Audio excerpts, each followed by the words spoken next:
designing an evaluation of serious games for young hemato-oncological patients, which is quite a mouthful. So, concerning mobile health, there are lots of apps, of course, in the app stores, like millions of them already. And of course, they are concerned with all kinds of sicknesses and diseases and problems and health concerns. Here are just a couple of them concerning physical problems, physical sickness, and mental problems, mental sickness, well-being, prevention. In our case, in this project, we focused about an area that is quite concerning. It's transplant aftercare. Our partner, the St. Anna Children's Hospital, is the leading institute for pediatric leukemia in Austria. And what they do is they can, for a variety of reasons, transplant stem cells from donors to recipients.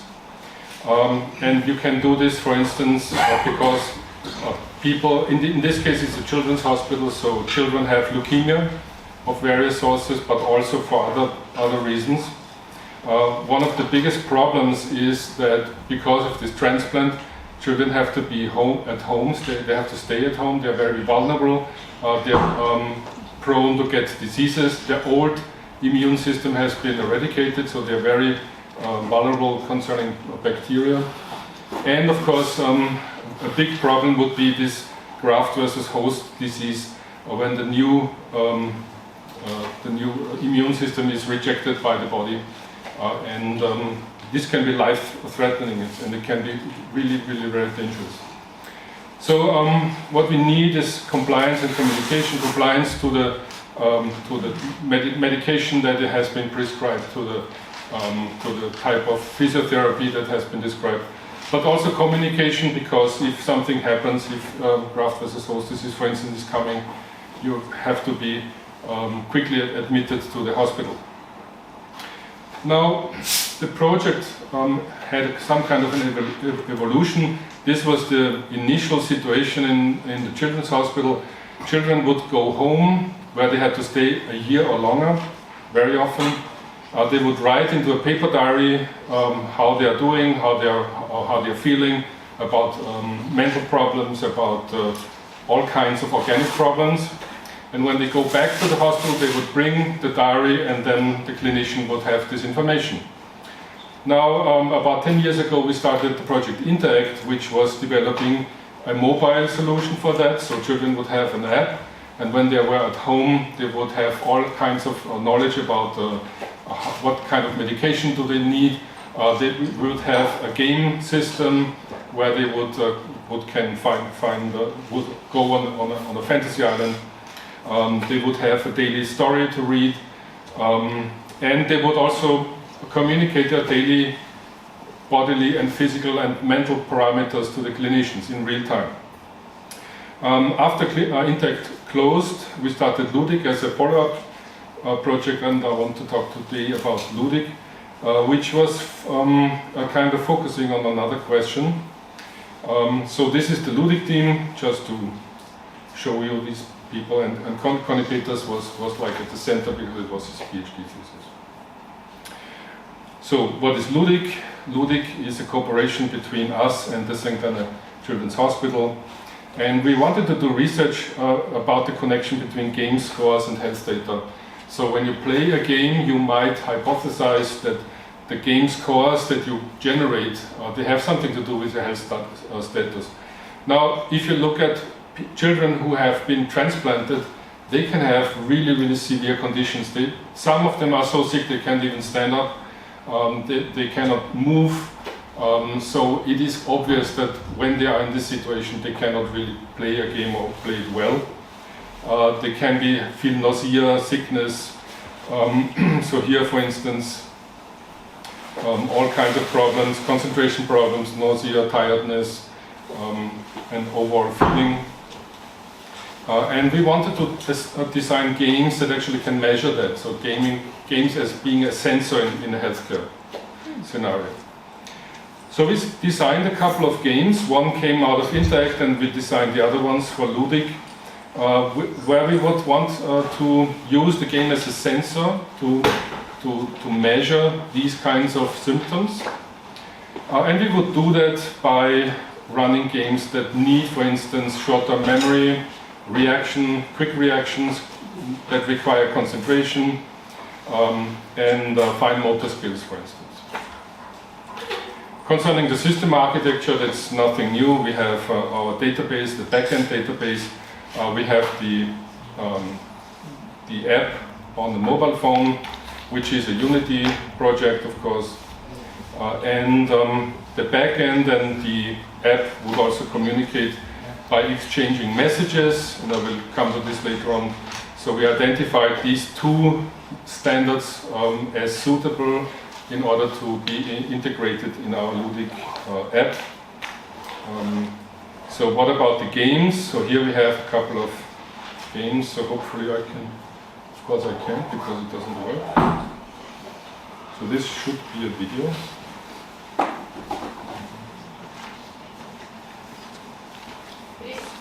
think it was a video when you... Was it? Yes. Okay. I can maybe duplicate it.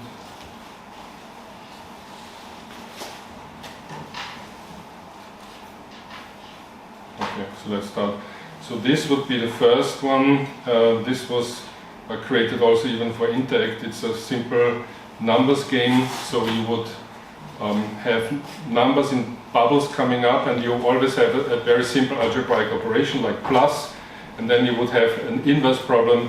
So for instance, which of these numbers add up to the desired goal, 6 for instance. So 3 plus 3 for instance would be the correct answer. So this would be Ansan, our numbers game.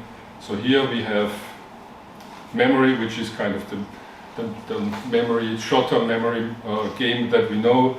So you have to identify pairs of identical cards here. This was a juggling game, so you would have to make the ball fly up again. So by pressing to the ball. This game was not well received, and as we will see later on. But it's a kind of a game that tries to test a couple of quite important parameters.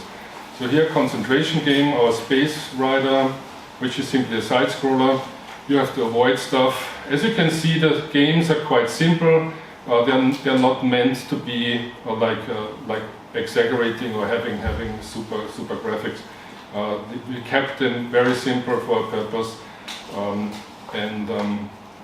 So here, this is just for concentration. This one would be a fine motor game. So we call it path. So you have a ball that is rolling along this path. And by tilting the mobile phone, by using the sensors of the mobile phone, you can actually move the ball along the path. This would be then the daily health report. So we used, as I said, values from a standard. These are pretty simple categories, so that also children and young adolescents can actually understand them.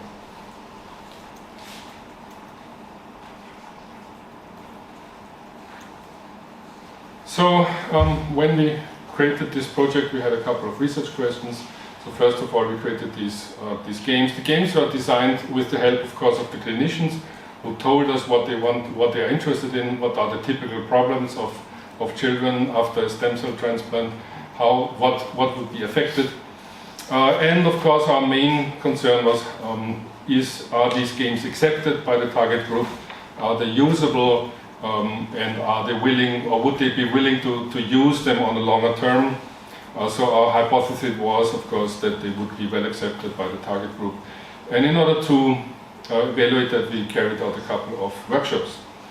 And the second research question, of course, was, can we use the game scores to predict health conditions? So we carried out another study.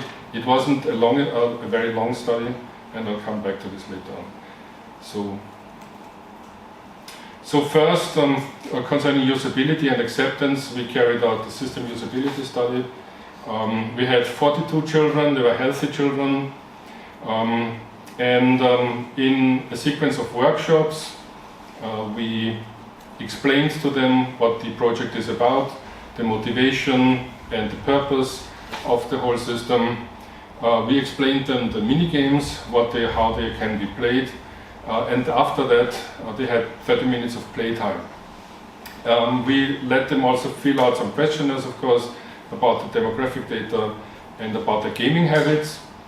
And for each of the mini games, we also let them fill out a system usability scale questionnaire, which we have adopted a little bit, but we'll show this later on. For the questions where we actually used a 5-point Likert scale, we used a statistical test to determine whether there is general agreement to the proposed sentence, and everything that is either agree or highly agree is treated as agree. So we have a very simple binomial test that we can advise to test whether there is agreement or not. So this would be the adapted SUS questionnaire. We adapted it slightly in order to make it fit more to the context. Of course, we're talking about games, so we adapted it to the games context. Also, we made the question simpler because we're talking about children and young adolescents, so they might have problems with too complex sentences. So we used then these 10 questionnaire items and then used the normal afterward treatment of the scale to blow them up to a score between 0 and 100. So, if you can see, here we have the games on each row, and here we have the statistical, the quantiles of the SUS scale, which is between 0 and 100. As you can see, the median of most of them were actually pretty good. So on average, we had above average scores here, with the exception of soccer juggle, which was not accepted as much because children didn't really understand how that actually works. We also tested a couple of questions. So here, these are the answers to these questions. Here we would have a Likert scale, and then we can apply the binomial test in order to test whether there is agreement. Whenever you see this asterisk, there was a significant result, meaning that children would tend to agree here way above 50%. So there is a significant statistical significance here. So what would be the questions? The question here would be, I would like to report my health status through an app. So that was there was high agree on that. So children would very much agree on that. I play video games every day. That was a surprise for us, that this is not necessarily the case. So children do not, at least the children we asked, did not play every day. Maybe nowadays parents are more controlling with this regards. Some of them do, but certainly not all of them. So there was no significance in agreement here. I like playing video games. Yes, there is obviously high agreement here. I think it's a good idea to use video games as a therapy, and here we have very high agreement. And this would be then how they would like to play these games on a daily basis. And again, we have here high agreement with a couple of these, with 3 of these games, and 2 of them they didn't like. So soccer juggle was not well received, and Ansan, which is the math game. So maybe playing a math game every day is not that much of a good thought for the children. We also asked them, again here we have the 5 games, which is the most fun and which is the least fun. And the most fun was the path game, which involves like a physical action, followed by memory, space, and then math and soccer juggle are at the end. Least fun here was soccer juggle again, obviously they really didn't want that. Okay. Here we had also a couple of open questions. What did you particularly like about Ludic? What did you dislike? These games would be nice. What would you add to Ludic? And this needs improvement, so we can have here a couple of answers. I like the design and graphics. I like the easy nature of the games. The games are very rich in variety here. I like the overall idea concept. 11 counts. So here you have the counts how often this was actually acquired. Yeah, a couple of others. I had great fun while playing the game. And here the controls of Soccer Juggler were inaccurate or the game was too difficult. So that was one of the feedbacks that we had for this type of game. Okay, concerning the health-related data, we incorporated two standards, the logical observation identifier names codes, or LOINC, which is meant to quantize lab data. So whenever a lab produces data, you can encode it with LOINC codes. And also as a general way to communicate these data, health level 7 FIRE standard. This standard is actually used for sending messages between legacy systems. So if you have some kind of a healthcare system and a laboratory system, they can communicate with each other, and this is done by messages, and this FIRE standard is now the de facto standard in order to facilitate these messages. You can encode it with XML or JSON or whatever. So we did a second study which lasted 2 weeks. We asked the children to report their health status. I've shown you the interface and also play the games daily. Unfortunately, because we had only these healthy children, the results were not statistically significant. We did not have access to the really ill children because they were kind of secluded because of the pandemic. And usually, of course, they're also secluded because they're really very vulnerable. So here we cannot, unfortunately, really say that we can conclude that this is really possible, but maybe at some day. So in conclusion, we can say that children do prefer digital solutions to a paper diary. Well, yeah, that's a no-brainer. Most like to play video games, but only 38% of them play every day. Most like the idea about therapeutical games and would recommend Ludic to peers. So that is a very nice result. Most SUS scores are good, except for Soccer Juggler. So there is something about this game that we really didn't like. And also, so we can say when you look at these two scores, I would play it when I'm chronically ill, and I would play it every day. Then these three games are actually really doing really well. And so these three games would be really a good candidate in order to use them in such a study. We would have to reject H1, so the acceptance for the math game and the Soccer Juggler. So we would have to come with something else in order to test these items. And unfortunately, we could not significantly show that there is a link between the game scores and health scores. We would need a much longer study and a much more control about what's happening, which we didn't have simply because of the pandemic. We couldn't have a kind of a controlled situation. That's all I have to say. Thank you for your attention. And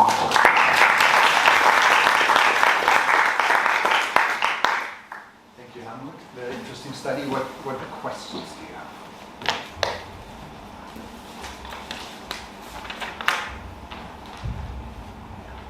You did say you had very simple design of your games. yes. For what reason? We were talking about also very small children.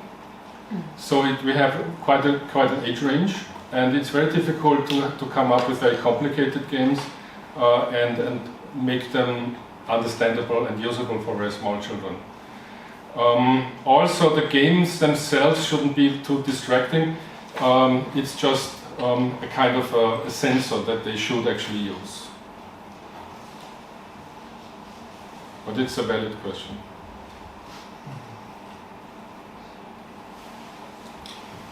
Is the idea that they play these games as a sort of not quite so bad version of the paper diary, or is the idea that they would want to play these games in their own time? Yeah, okay, that's also a good question. Of course, usually when you apply games, the hope is that children actually want to do that. And that was the initial idea, of course, also for the previous project. And in the previous project, we had a very sophisticated game system.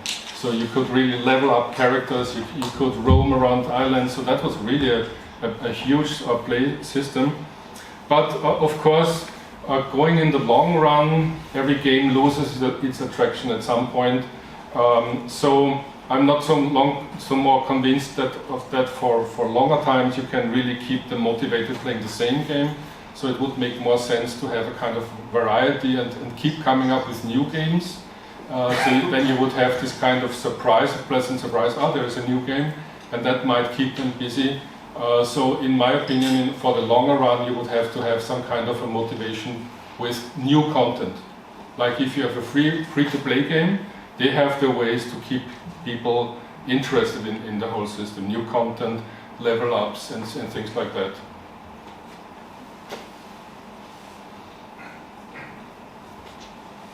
I have a short question for the soccer juggle, maybe I overheard it. If the children weren't able to control it because they didn't understand the controls, did you assist them or did you just let them try on their own? Well, in this study, we had only healthy children, so they were supposed to be able to use them. We might have real children after stem cell transplant. They might be very sick, okay, but at least they should be able to play these games in some way. I also mean if they don't understand it, because for me it looked like there was no clear indication that you have to click the ball in the air. So if we explained it to them, but of course children have not a long attention span, so maybe kind of. Children are also very explorative, so they tend not to listen to you, but they want to explore everything by themselves. I mean, men also like. Nobody reads the menu. It's very tempting to let the ball kick.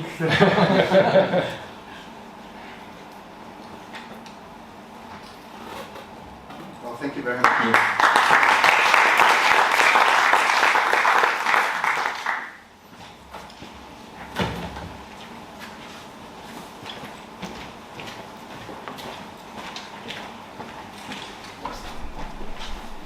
All right, our next paper.